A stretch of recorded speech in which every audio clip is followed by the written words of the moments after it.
Hey everyone, class 11th में जाना है आपको। चले तो आप जाओगे। 10th आपका जस्ट कंप्लीट हुआ, थोड़ा अभी रिलैक्स मोड में रहोगे ना। 15-20 दिन तो थोड़ा आराम करोगे, फिर आपका 11th का क्लासेस कोचिंग वगैरह स्टार्ट हो जाएगा, पढ़ाई स्टार्ट हो जाएगी, जो भी बच्चे साइंस ले रहे हैं। तो थोड़ा बस आपको आगाह करना चाहता हूं कि 11th में आपके साथ क्या क्या हो सकता है, मेरे साथ क्या क्या हुआ, क्या चीजें गलत हुई, ताकि वो चीजें आप रिपीट ना करो। ठीक है, एक जनरल आगाह करने वाला, वार्निंग देने वाला वीडियो, इसको समझ लो। ठीक है, मेरी क्लास 11th की जर्नी, कि मेरे साथ क्या क्या हुआ और आपने क्या क्या नहीं करना है, ध्यान से सुनना। ठीक है, 10th के बाद आराम मिलेगा, ऐसा आपने सुना होगा। पेरेंट्स बोलते हैं, स्कूल में टीचर्स बोलते हैं, कह रहे इतना पढ़ लो, 10th का कर लो, बाद में तो मजा है, वेकेशन है, आराम करो 3-4 महीना, है ना, इसको काटो। आराम मिलने वाला नहीं है, आराम हराम होता है बेटा। ठीक है, अगर आप साइंस ले रहे हो तो आपको कोई भी प्रकार का आराम नहीं मिलने वाला है, और वो जीवन भर कभी नहीं मिलेगा।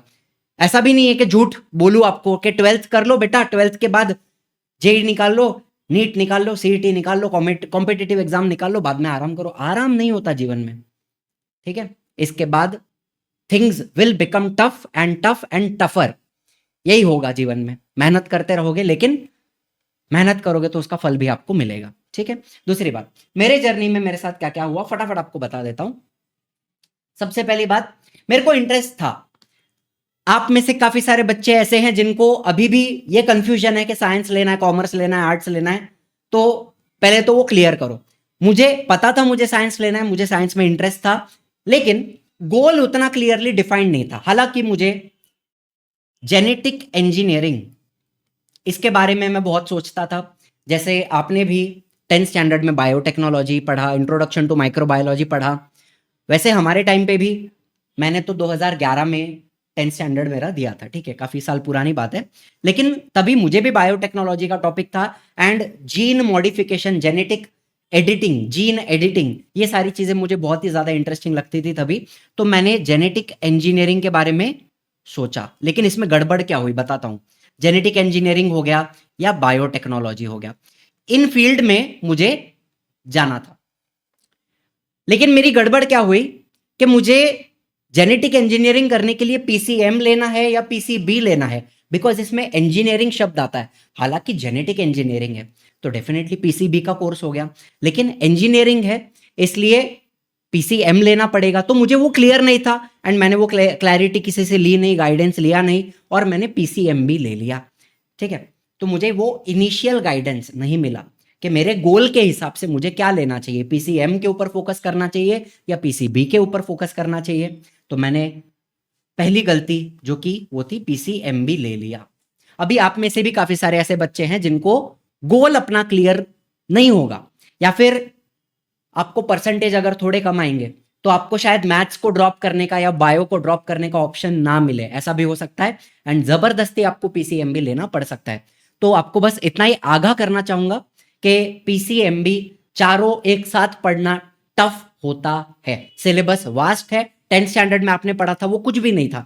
अब 11th में जब आप सिलेबस देखोगे आपको समझ में आएगा कि कितना ज्यादा डिफरेंस है सिलेबस के अंदर, and things will become difficult. अगर आपके पास क्लैरिटी है तो पहले ही डिसाइड कर लेना, या तो मैथ्स को ड्रॉप करना चाहूंगा, पीसीबी के ऊपर फोकस करो, या तो बायो को ड्रॉप कर लो, पीसीएम के ऊपर फोकस करो। ये क्लैरिटी जितना जल्दी आ जाएगी उतना अच्छा। 11th में अगर कंफ्यूजन है तो पीसीएम भी ले लेना, 12th में भी ड्रॉप करने का ऑप्शन होता है, ये भी बात याद रखना। ठीक है, एंड दूसरी बात, मैंने कोचिंग के बारे में ज्यादा इंक्वायरी नहीं की। जहां मेरे दोस्त जा रहे थे मैं भी उनके पीछे पीछे चला गया।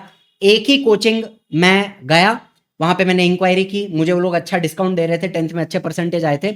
अच्छा, ये भी मैंने कोचिंग कब ज्वाइन की, लेट ज्वाइन की, ये भी एक गलती हो गई मेरी। रिजल्ट आने के बाद मैंने कोचिंग ज्वाइन करने का फैसला किया। अब रिजल्ट आपका कब आएगा पता है, जून एंड। तब तक जो बच्चे कॉम्पिटिटिव एग्जाम के लिए पढ़ना चाहते हैं या इन जनरल साइंस पढ़ना चाहते हैं, आपका पढ़ाई आइडियली मई से स्टार्ट हो जाना चाहिए। आपको ज्यादा डिले करना नहीं चाहिए, बिकॉज सिलेबस काफी सारा है और वो कंप्लीट नहीं हो पाता 11th में। ठीक है, बहुत बड़ा सिलेबस है, तो आइडियली आपका पढ़ाई मई से स्टार्ट हो जाना चाहिए। लेकिन आपका जो रिजल्ट है वो या तो मिड जून या तो जून एंड में आएगा। जून में आएगा। उसके बाद भी आपका जो एडमिशन है, कॉलेज का एडमिशन, ये जुलाई निकल जाएगा, अगस्त निकल जाएगा, अगस्त एंड सितंबर तक एडमिशन होते हैं। और बाद में अगर आप पढ़ना स्टार्ट करते हो तो you are very very very very late. ठीक है, अगर आप रिजल्ट का भी इंतजार करते हो, बाद में कोचिंग ज्वाइन करते हो, फिर भी आप 2 महीना लेट हो। ये आप मान के चलना, समझ के लेना मेरी बात। ठीक है, तो मैंने कोचिंग लेट ज्वाइन की एंड कोचिंग के बारे में ज़्यादा इंक्वायरी नहीं की, वहाँ कौन से टीचर पढ़ाते हैं, ना मैंने कोई डेमो लेक्चर अटेंड किया। तो ये कुछ गलतियां मेरी हुई थी। ठीक है, दूसरी बात, 11th को बहुत हल्के में लिया। 10th में आपको अच्छे परसेंटेज आते हैं तो खुद को क्या समझते हो, थोड़ा हवा में उड़ जाते हो, चने के झाड़ पे चढ़ जाते हो। लेकिन जैसे 11th आता है, आपको आपकी औकात दिखाता है। जहां पर भी आप पेड़ के ऊपर चढ़े हो, वहां से ठप करके सीधा जमीन पे गिरने वाले हो, ये बात याद रखना। तो बिल्कुल भी लाइटली नहीं लेना है 11th को, स्पेशली फॉर साइंस। कॉमर्स में और आर्ट्स में सिलेबस कंपैरेटिवली इजी होता है, बट साइंस में टफ है। पीसीएम भी अगर ले रहे हो तो चीजें और ज्यादा डिफिकल्ट है, बिल्कुल भी लाइटली नहीं लेना है। ठीक है, दूसरी चीज, ऑलमोस्ट 90% स्टूडेंट्स हैं जिनका 11th स्टैंडर्ड खराब होता है। सबसे पहले तो पहला रीजन यही है कि आप उसको लाइटली ले रहे हो, हवे में ले रहे हो, मस्ती में ले रहे हो।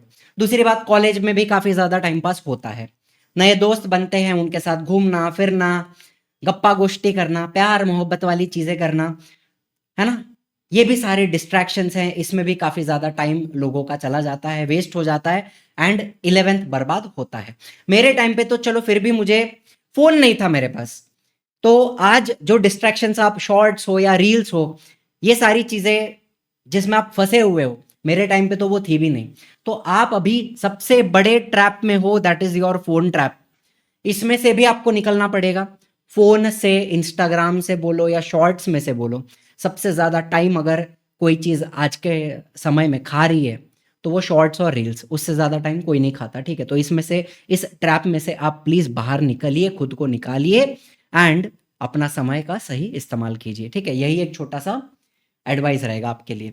एंड रियलिटी की अगर बात करें तो एक रियलिटी चेक आपको दे देता हूं कि 10th में जो सिलेबस आपको डिफिकल्ट लगता था साल भर पढ़ने के लिए, साइंस 1 एंड साइंस 2 की टेक्स्ट बुक की बात करूं, 284 पेजेस थे उसमें।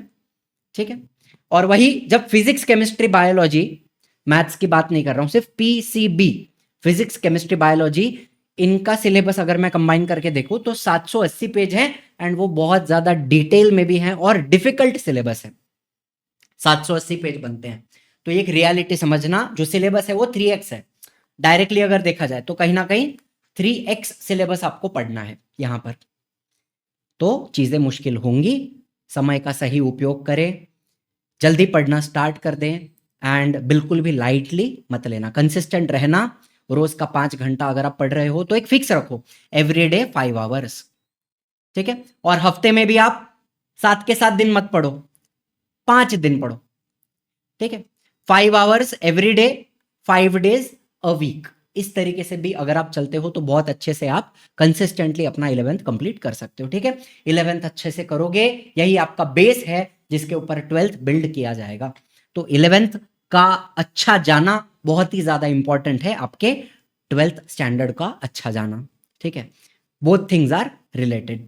ठीक है, इसके अलावा बस एक लास्ट बात कहूंगा कि पर्सनली अगर पढ़ना चाहते हो, मुझसे पढ़ना चाहते हो, स्मॉल बैच में पढ़ना चाहते हो, तो उड़ान बैच आपके लिए परफेक्ट बैच है। ठीक है, लिमिटेड स्टूडेंट्स होते हैं, इंडिविजुअली पढ़ाया जाता है, अटेंशन दिया जाता है एंड बच्चे, जैसे मैंने 10th में आपको फीचर दिया था टीचर को डायरेक्टली कॉल करने का डाउट क्लियरिंग के लिए, उसी तरीके से उड़ान बैच में भी मुझसे बात कर सकते हो या दूसरे भी जो हमारे टीचर्स हैं उनके साथ डायरेक्टली कॉल के ऊपर बात कर सकते हो। ठीक है, चलो, यहाँ पे जूम पे सेशंस होंगे, जैसे हमने 10th में किए थे उसी तरीके से 11th में भी डाउट क्लियरिंग सेशन हो गए, रिवीजन सेशंस हो गए, एग्जाम के पहले सेशंस हो गए, जूम के ऊपर कंडक्ट किए जाते हैं।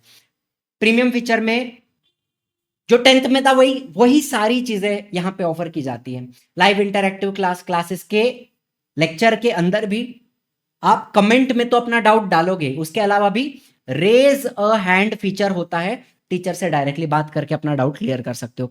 टेस्ट सीरीज में एमसीक्यू टेस्ट हो गए, सब्जेक्टिव टेस्ट हो गए चैप्टर वाइज। ठीक है, एमसीक्यूज भी हमने हजारों एमसीक्यूज की पूरी क्वेश्चन बैंक बनाई है जो आपको प्रोवाइड करेंगे।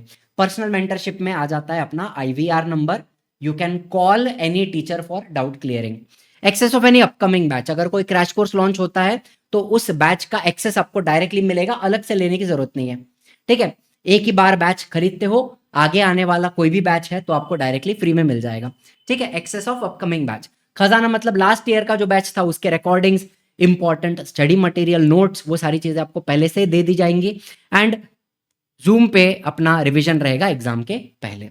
तो ये सारे फीचर्स हैं जो अपने लिमिटेड स्टूडेंट बैच में दिए जाते हैं। वन ऑन वन कॉल, जैसे मैंने आपको ऑलरेडी बताया आईवीआर नंबर के बारे में। फिर जूम सेशन होते हैं डाउट क्लियरिंग के लिए, ये भी मैंने आपको बताया। तो कोई भी इंक्वायरी आपको करनी है बैच के रिगार्डिंग तो ये दोनों नंबर हैं हमारे एजुकेशनल काउंसलर के, ठीक है। बाकी मेरी स्टोरी तो मैंने आपको बताई। अच्छा, और अगर मेरे स्टोरी के बारे में जानना है तो बस 2 मिनट आपको और एक दो चीजें बता देता हूं। जैसे अगर आपने यहां तक वीडियो देखा तो you are in the top 1%, तो कमेंट में डाल देना टॉप 1%, ठीक है। दूसरी बात,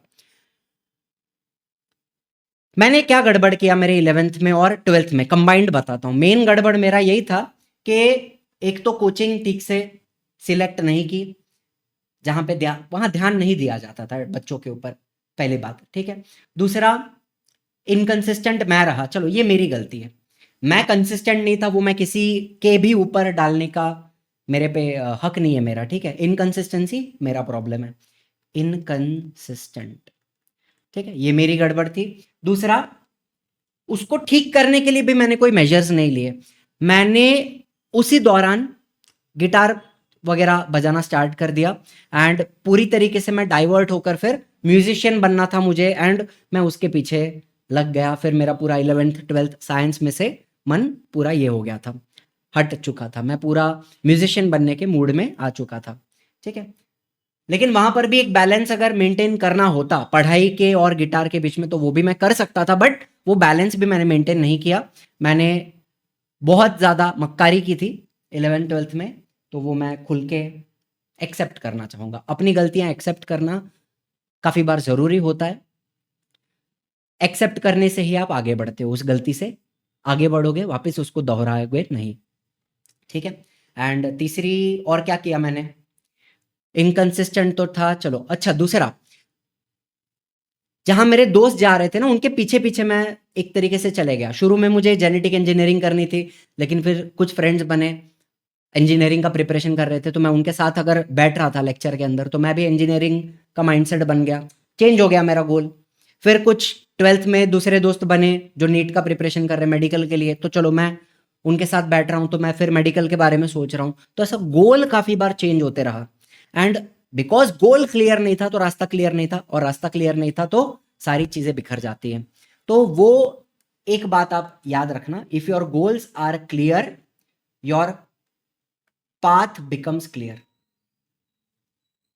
ठीक है।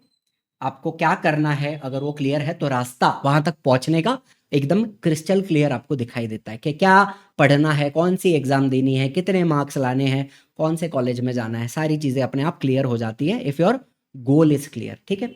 तो ये कुछ चीजें ध्यान में रखना बस। Thank you so much for watching, I will see you in the next one. जय हिंद, जय महाराष्ट्र।